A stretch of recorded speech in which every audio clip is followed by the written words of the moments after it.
Então, nessa última etapa dessa aula aqui, eu falo da dissolução chamada total. Então, o que acontece? Nessa dissolução total, aquela sociedade ela deixará de existir. Então, o que acontece? A dissolução total ela deve seguir o que está estabelecido na lei. Quais são as suas causas para a dissolução total? Eu citei o exemplo. Através do mútuo consentimento dos sócios, eles resolvem acabar com aquela sociedade. Então ela não terá mais continuidade com nenhum dos sócios. Simplesmente vamos dizer que aquela sociedade ela vai ser fechada. Só que esse fechamento da sociedade, que ela não vai mais ter atividades, tem que seguir o que está determinado na lei. Então os sócios, eles têm que seguir o que determina a lei para dissolver a sociedade. Por quê? Se eles não seguirem o que está estabelecido na lei, a sociedade é considerada dissolvida irregularmente. Então, sabe aquela sociedade que as pessoas abandonam, é, deixam as suas atividades?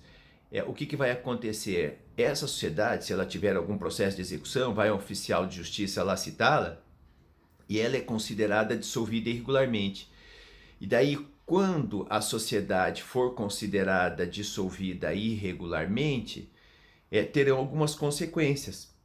Desculpe, os tribunais, eles acabam entendendo que diante da dissolução irregular da sociedade,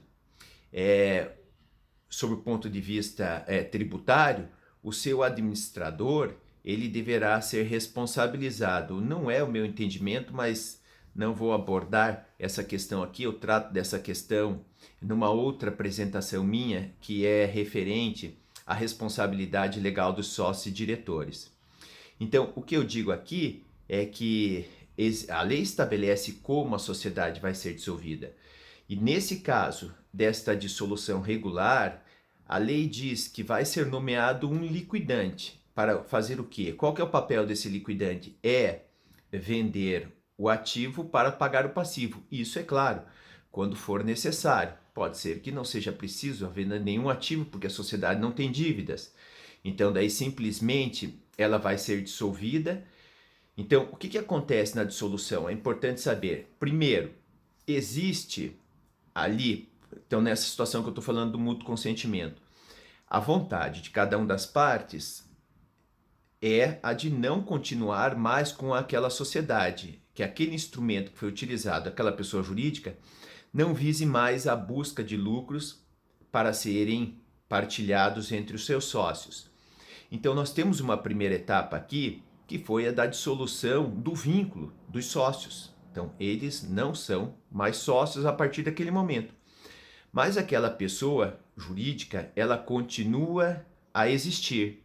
Então, como eles deliberaram pela dissolução regular, vai ter que ter um liquidante. Esse liquidante, ele pode ter sido já, quando foi constituído o contrato social, já ter sido indicado ali quem era o liquidante.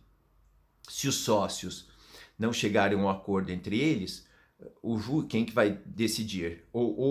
Existe um processo de arbitragem, caso não haja essa previsão, vai o judiciário decidir quem será o liquidante. E esse liquidante, ele vai ter o papel do administrador. Então, ele que vai ser responsável para liquidar o ativo para pagar o passivo, quando feito judicialmente. E assim como o administrador, ele será obrigado ali a apresentar as contas da sua gestão aos seus sócios, porque ele está gerindo o liquidante, aquele patrimônio que pertence àquela pessoa jurídica e que os sócios indiretamente são interessados, porque no final das contas aquele patrimônio pertence a eles. Então, como pertence a eles, esses sócios aqui, eles vão fazer o quê? Eles vão ficar fiscalizando esses atos aí que são praticados pelo administrador, por este liquidante. Esse é o processo, então, de dissolução regular da sociedade, tá? Então, ali vão acabar as suas atividades, não haverá mais continuidade, então extinguiu-se o vínculo, teve a nomeação do liquidante, liquidou ativo, pagou passivo, o último passo será qual? Ser dado baixa no registro competente, na junta comercial, se a atividade for empresarial, ou se a atividade for civil, no registro civil de pessoas jurídicas, para que aquela pessoa jurídica ela deixe de existir, porque enquanto ela estiver existindo, quem estará a representando é este liquidante, tá? Então, se você gostou desta aula breve, espero que você assista ela completa aí nesse meu treinamento sobre dissolução societária e apuração dos haveres dos sócios.